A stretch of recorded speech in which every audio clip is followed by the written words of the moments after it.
Hello, my name is Susan Norwell. I'd like to introduce Emergent Literacy for girls with Rett Syndrome. The building blocks model. We're going to be looking at the 6 building blocks model as conceptualized by Patricia Cunningham and Dorothy Hall. And so one of the first things I would like to do is just set an overview of the course to give you an idea of what you can expect, what age girls or women this would be appropriate for, and any skill sets that you may need to bring to the table. So I'll start with the overview, and the overview is that we're first going to take a look at some basic assumptions about Rett syndrome.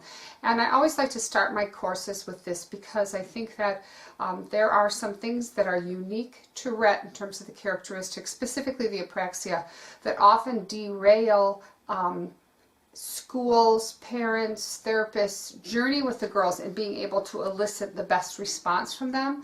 And in not getting the best response from them, there's this debate then as to capability.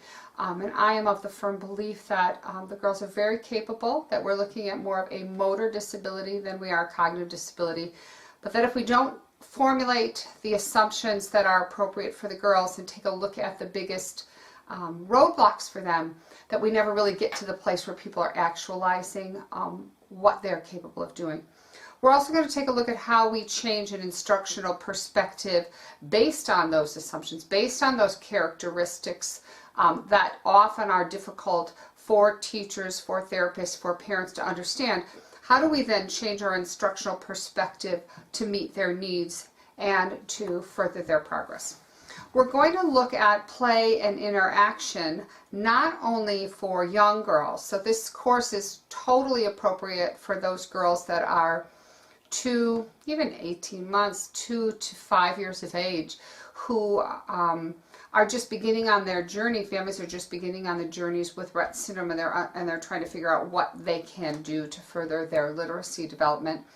But also this course is appropriate, and there'll be adaptations for older girls and even women who haven't had the benefit of literacy instruction due to their age. So we are in an era right now where there is certainly more of an emphasis on the capability of the girls than there was previously. So we still have older girls that haven't been exposed to some of the instruction that our younger girls are being able to take advantage of. We're going to take a look at play and interaction and how that lends itself to the all-important vocabulary development, conceptual development that is at the underpinning of really good reading comprehension that we'll take a look at specifically both in Block 1 and Block 2. We're going to take a look at what is emergent literacy, what is its definition, what does it mean for us as we're working with the girls, and some of the research that comes to bear on what it is and what we should be doing and how essential it is for the girls' development. We'll also take a look at a model for emergent literacy called the building blocks model. And I'm a firm believer, if you took my guided reading course, in the balanced literacy model. And Patricia Cunningham, Dorothy Hall, Jim Cunningham, they took a look at that guided reading 4-block model and said, we've really got to do something that comes before that. What's a readiness model, an emergent literacy model, not readiness model, an emergent literacy model that we can start to take a look at reading as a continuum and how we can help even our youngest of girls and also our least experienced of girls be able to get on this bandwagon, get on the wagon of literacy, which is really essential. And I am a firm believer in models. I don't like programs. I don't like this reading program, that reading program, because usually there's one part of it I like and not another part of it that I like. So I'm very committed to models that allow for a lot of accommodations and modifications so that I can make them accessible for girls with varying needs. We're going to take a look at instruction on all the 6 blocks. I'm going to have guided or emergent reading 1. That's going to have blocks 1, 2, and 3. And then we will have emergent reading 2 that will look at blocks 4, 5, and 6. And I'm really dividing it up because it becomes really long because I'm being very detailed in the instruction and the how-tos, and dividing it up works so that people don't listen to me for 9 hours straight, which can be a bit overwhelming. We're going to take a look at some ideas for assessment.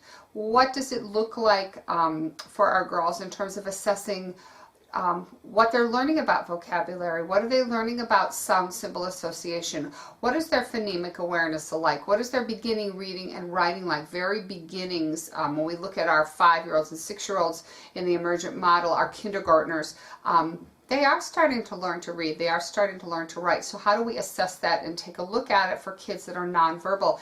You know, many schools now, even at the early childhood level, are doing some pretty significant assessments on what kids are able to do. And so it's important that our girls are able to be evaluated and be part of that system also, because I want them to be able to prevail themselves with the wonderful instruction that's going on in general education classes and special education classes that has to do with emergent literacy. And then throughout the entire course, 2 courses, you're going to see the emphasis on communication and interaction. How do we interact? How do we set things up? How do we pose questions? How do we embed humor? What do we do with pacing? What do we do with the idea of easy, hard? How do we balance things out for a neurological system that is often, you know, going from high to low and somewhere hopefully in between for periods of time?